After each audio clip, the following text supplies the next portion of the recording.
começar por saudar o Governo Regional da Madeira, representado neste evento pelo Sr. Secretário Regional da Saúde e Proteção Civil, Dr. Pedro Ramos, e que é também a entidade promotora deste evento. Queria saudar o Governo Regional dos Açores, representado pelo Sr. Secretário Regional da Saúde e Desporto, Dr. Célio Menezes, o Sr. Ministro da Saúde e Segurança Social de Cabo Verde, Dr. Arlindo Nascimento Rosário, o magnífico reitor da Universidade da Madeira, professor Dr. Silvio Fernandes, o Sr. Presidente do Fórum Hospital do Futuro, professor Dr. Paulo Nunes Abreu, demais entidades presentes e, claro, uma palavra muito especial, muito fraterna, até comovida, para todos os profissionais de saúde.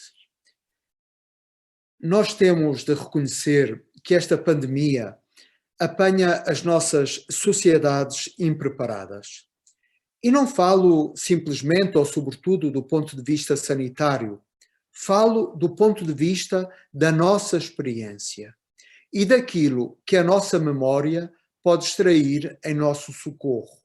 Falo da nossa visão do mundo e da existência, do que julgamos distante ou longínquo e do que está efetivamente perto, do que temos por estritamente individual e do que é coletivo, do que consideramos que nos protege e do que nos expõe, do que temos ou tínhamos por adquirido ou como completamente improvável, da consciência da nossa real força e da nossa vulnerabilidade. Não é fácil, repentinamente, constatar que sabemos de nós próprios e da vida muito menos do que pensávamos. Não é fácil despertar dentro de um mundo desconhecido, como o pobre caixeiro viajante naquela novela de Franz Kafka. Há uns dias atrás, um escritor italiano recordava que a nossa geração tem sido uma juventude dourada na história europeia. Todas as coisas más, que na verdade nunca deixaram de acontecer, aconteciam, porém, lá longe e aos outros. Eram tragédias que assistíamos pela televisão e em diferido. E nem nos dávamos conta que a percepção que construíamos das nossas sociedades, que no fundo correspondem à de uma humanidade com mais saúde, com maior esperança de vida, com mais segurança e proteção, melhor nutrida e vestida, esta visão assenta num contexto histórico que não é inabalável, ou pelo menos não é tão inabalável como nós pensávamos. Porém, e pode parecer paradoxal, este tempo presente, este tempo de crise, com as dificuldades que todos conhecemos, representa também uma oportunidade para nos reencontrarmos. A experiência de confinamento, por exemplo, tem-nos ajudado a compreender talvez melhor o que significa ser, e ser de uma forma autêntica, radical, uma comunidade. Hoje, porventura, percebemos melhor que a nossa vida não depende apenas de nós e das nossas escolhas. Todos estamos nas mãos uns dos outros.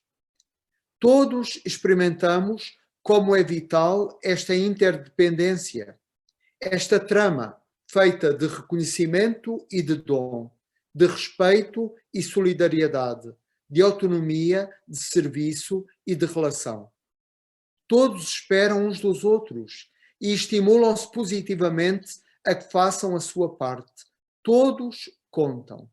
Como dizia o Papa Francisco naquele 27 de março de 2020, que não esqueceremos, na Praça Vazia de São Marcos, de São Pedro, ninguém se salva sozinho. Estamos todos no mesmo barco. Todos contam. Os cuidados individuais que somos chamados a exercitar não são a expressão de uma fobia ou do interesse próprio apenas, como se destinados a nos enclausurar na torre de marfim do nosso ego. são sim a forma de colaborar para uma construção maior, de colocar os outros no centro, de sacrificar-se por eles, de privilegiar nesta hora o bem comum. Esta é de facto a hora em que podemos reaprender tantas coisas. Podemos, por exemplo, reaprender a estar nas nossas casas, nas nossas famílias, mas também a sentir que depende de nós o nosso prédio, o nosso sítio, o nosso bairro, a nossa cidade, a nossa região, o nosso país, dando substância efetiva a palavras tantas vezes esvaziadas dela, como são as palavras proximidade, vizinhança, humanidade, povo e cidadania. Podemos, por exemplo, reaprender a utilizar as redes sociais, não só como forma de divertimento e de evasão, mas como canais de presença, de solicitude e de escuta. Sem nos tocarmos, podemos reaprender o valor da presença, da saudação, o estímulo do cumprimento, a incrível força que recebemos de um simples sorriso ou de um olhar.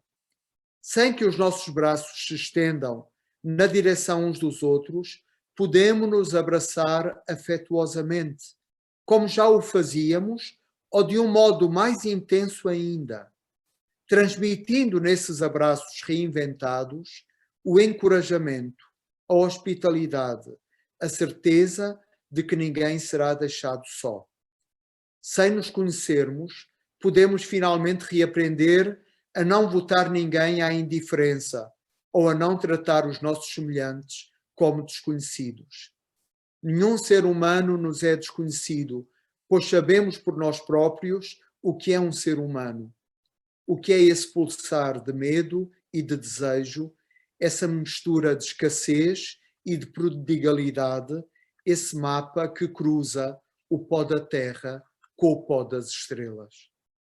Quantas coisas somos chamados a reaprender nestes dias. Mas a vida também é isso. Transformação, despojamento, viragem, mudança, que depois pode também estar na origem do nosso reflorescimento. A vida também é este apelo que nos pode chegar através das formas mais exigentes ou dolorosas para que a escutemos melhor e a escutemos até ao fim, como provavelmente não o havíamos feito ainda. Porque a vida é o seu parto interminável, que é também o nosso. E é este incessante modelar do inacabado que a nossa gestação, a par da gestação do mundo, significam. A pandemia parece um apocalipse, mas não o esquecemos, todo o apocalipse é uma revelação. Esse é, aliás, o sentido do termo grego apocalipsis, que devemos entender e racionalizar não como uma enigmática catástrofe ou um castigo, mas literalmente como um descobrir, um retirar do véu. Se de uma forma tão brusca, tão violenta, como aquela que o presente histórico vive, o véu que ocultava a nossa visão foi retirado, o que é que nós agora vemos? Penso que ficam a descoberto três coisas. A primeira é aquela expressa pelos cientistas, que nos recordam que o número das epidemias cresceu e crescerá, porque os nossos modelos de desenvolvimento não têm em conta o equilíbrio dos ecossistemas, nem o respeito pela casa comum. Temos atuado no mundo como se estivéssemos sozinhos no planeta e esquecemos-nos que partilhamos com as outras criaturas ambientes, potencialidade e também vida. Uma palavra urgente para o século XXI aprofundar é a palavra conexão.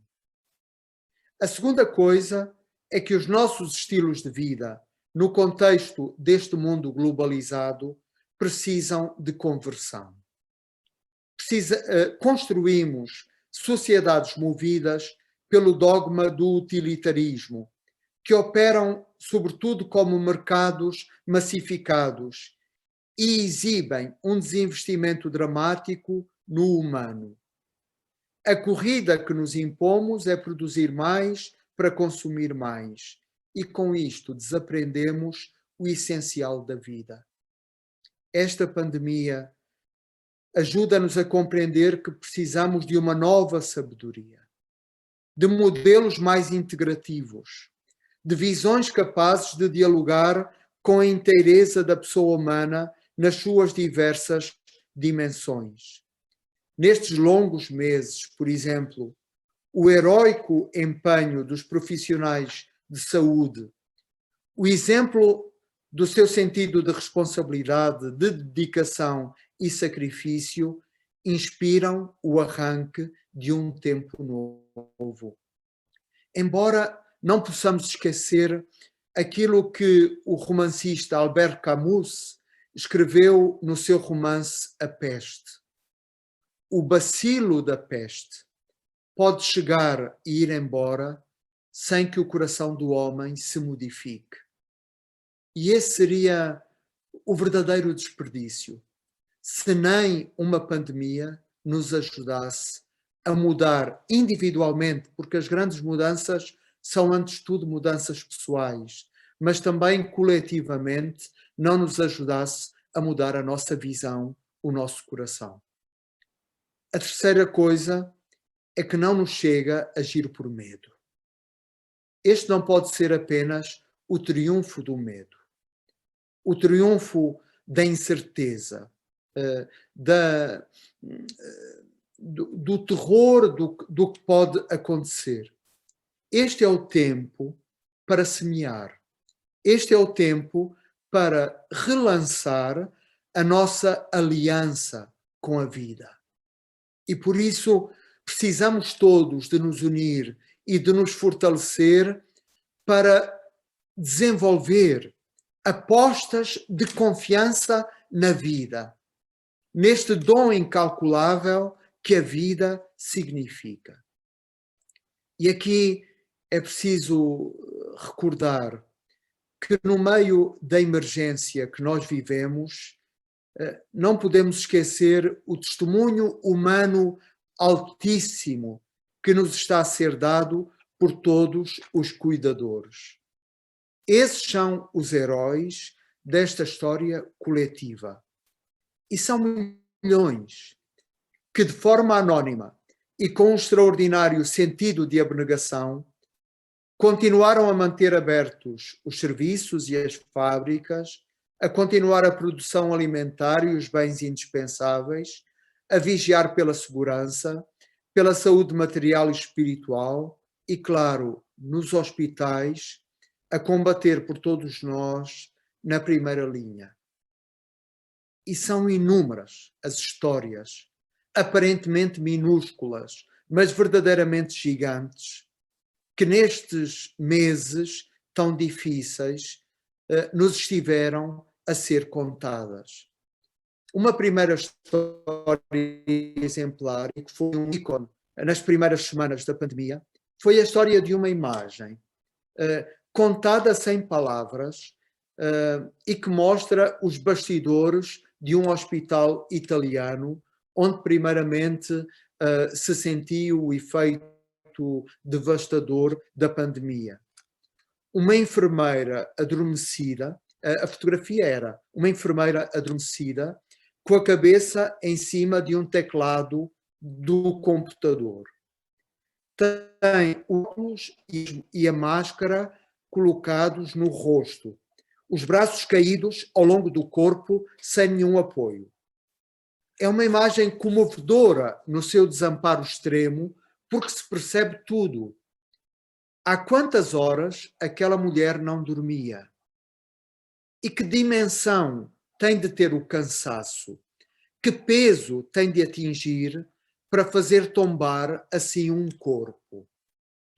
Aquela comovente imagem mostra a atitude ética e, para lá disso, a atitude de amor que os profissionais de saúde nestes meses têm tem testemunhado e que, sem dúvida, constitui uma grande reserva de humanidade para as nossas sociedades e um exemplo para todos os cidadãos. Há já quem diga que a geração que está a viver o turbilhão desta pandemia olhará inevitavelmente para a vida de outra maneira. Esperemos que sim. Esperemos que sim. Que todos passemos a olhar para a vida de outra maneira. Mas que na equação, que porventura desplotará esta mudança de mentalidade entre não só o medo, que nos faz, em circunstâncias históricas como esta, relativizar tanta coisa e estar disponível para fazer tantos sacrifícios, mas que na equação não entre só o medo, que nós saibamos considerar, conservar e contar muitas vezes todas as histórias de amor que estão a ser escritas. A começar por esta multidão de profissionais e voluntários que aproximam esta nossa experiência odierna de crise daquilo que a nossa humanidade tem de melhor. Muito obrigado.